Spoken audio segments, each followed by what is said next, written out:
Welcome everybody to this wonderful service here at Salt Lake Christian Church. The story that I have for you all this morning is about the Christmas hymn, O Come, Emmanuel. This hymn was written and published in 1851 by a man named John Mason, by a man named John Mason Neely.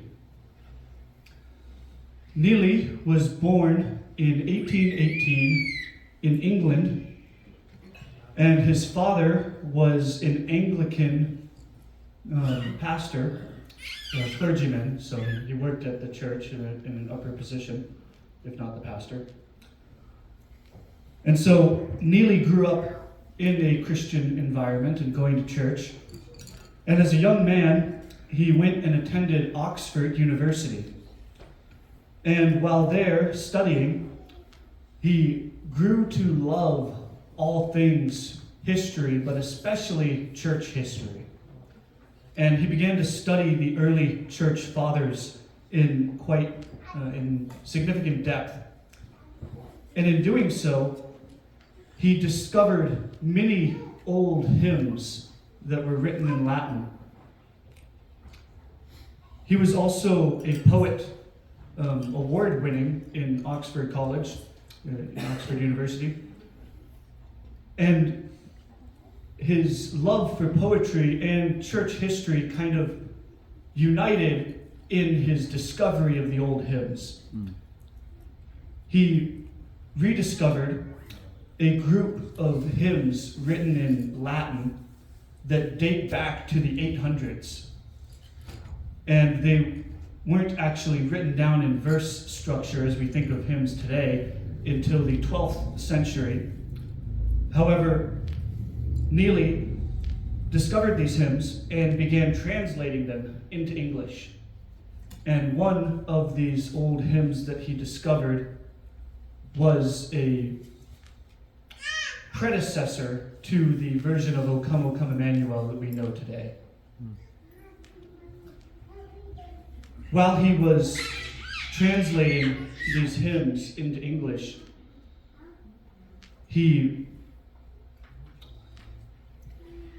came across the hymn, O Come, Emmanuel.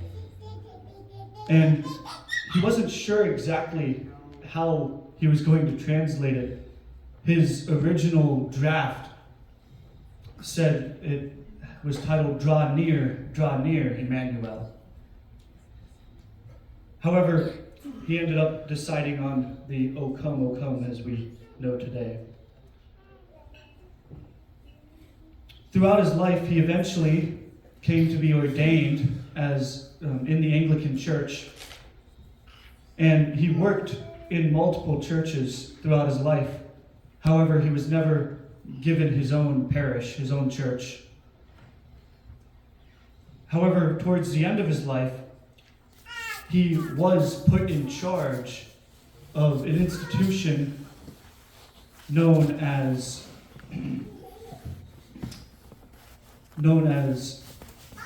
Sackville College. This institution was essentially an old folks' home before old folks' homes existed. It was designed to help the elderly in the community who did not have the means or the family to take care of them. And this ended up being a perfect fit for Neely because he had a heart full of compassion to help people and to take care of them and lead them to Christ. And so he ended up leading this institution at that college until his death.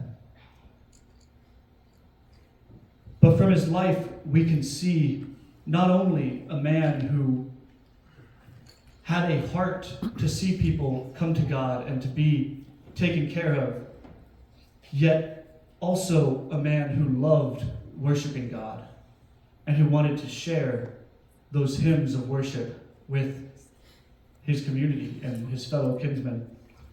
And so he translated several hymns throughout his life. The one, obviously, that we're focusing on today is O Come, Emmanuel.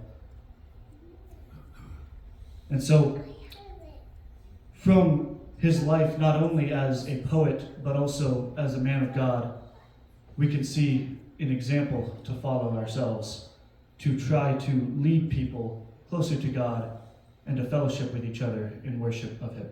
So thank you. Let's bring the music up.